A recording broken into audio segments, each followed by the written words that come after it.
Merci, je suis parfait à Babsi du journal Mutation. À un moment donné, j'ai eu peur que vous arriviez à une sentence, que la presse écrite n'a plus sa place. Donc, heureusement que vous êtes ressaisi avec les derniers virages. Donc, ce qui m'a frappé dans votre exposé, c'est deux choses. D'abord, la gratuité de l'information.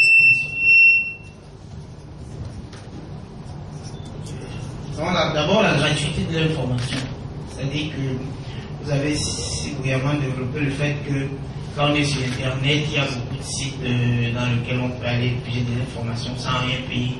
L'information est gratuite. Et la deuxième chose, c'est l'adaptation, tant au niveau des contenus, pour ce qui est des rédactions de support papier, devrait prendre en considération l'environnement médiatique, notamment avec le multimédia dans la production du contenu, que par rapport à un positionnement éditorial, quand il s'agit d'un support papier qui veut se faire une grande audience par rapport à l'information. Donc, il y a ces deux éléments-là. Mais ce sur quoi je voulais qu'on revienne, c'est un peu l'accès à Internet. Parce que le débat sur la presse cybernétique, c'est très intéressant de l'autre côté de la Méditerranée. Autant chez nous ici, il y a un gros problème d'accès à Internet. C'est-à-dire que quand on dit gratuité de l'information, c'est bien. Mais en amont, il faut qu'on arrive à Internet déjà. C'est-à-dire qu'on est dans des configurations qui font que l'accès est très lourd.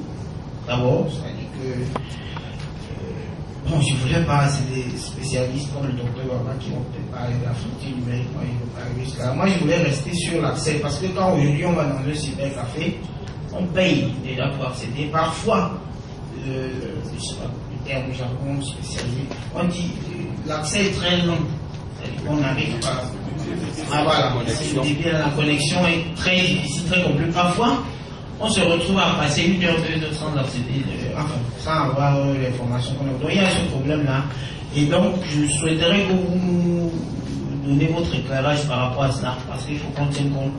Je parle en tant que sur le plan de la gratuité de l'information. Parce que s'il faut qu'on paye 500 pour aller, peut-être on va aller dans Camer Info qui recense les articles de la presse camerounaise, et qu'au bout de 30 minutes, on n'ait pas les informations, on a perdu quand même 500. Et qu'on aurait pu acheter un journal de 400 francs.